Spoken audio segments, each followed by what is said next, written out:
தன்னுடைய கருத்துக்களை மக்கள் மீது எப்பொழுதுமே பிரயோகப்படுத்தி கொண்டு இல்லாத ஒன்றை பிம்பத்தை உருவாக்கி அதை கட்டமைத்து இருப்பதாக அதை நம்ப வைத்து மக்களையும் அதை பின்னாடி வர வைக்கக்கூடிய ஒரு சூழலை திமுக உருவாக்கும்.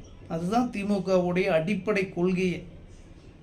வாய்களையே பேசுவாங்க, சமாதானம், சமத்துவம், சமூக நீதி அப்படியெல்லாம் சொல்லுவாங்க. ஆனால் இன்றைக்கி 7 அமைச்சர்களில் பிற்படுத்தப்பட்டோர், ஆதி திராவிடர் சம்மந்தப்பட்ட உறுப்பினர்களெல்லாம் உள்ளே வந்திருக்காங்க. இதுக்குள்ளேயும் இவர்கள் அரசியல் பண்ணுறாங்க.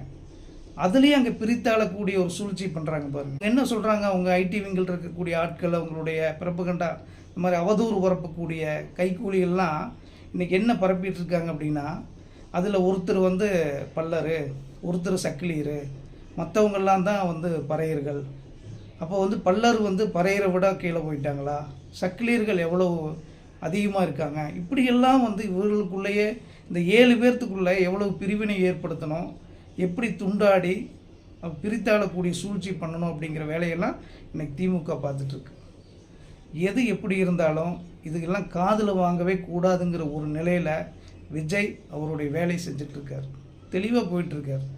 மக்களுக்கு என்ன பண்ணணும், மக்களுக்கு தேவையானது என்ன, அடிப்படை திட்டங்கள் என்ன அப்படிங்கிறதுல களத்தில் இறங்கி வேலை பார்க்கக்கூடிய அற்புதமான சட்டமன்ற உறுப்பினர்களையும் அந்த உறுப்பினர்களில் இளம் அமைச்சர்களையும் உருவாக்கி வச்சுருக்கார். இன்றைக்கி களத்தில் இறங்கி நேரடியாக அவங்கள கேள்வி கேட்க ஆரம்பிச்சிட்டாங்க.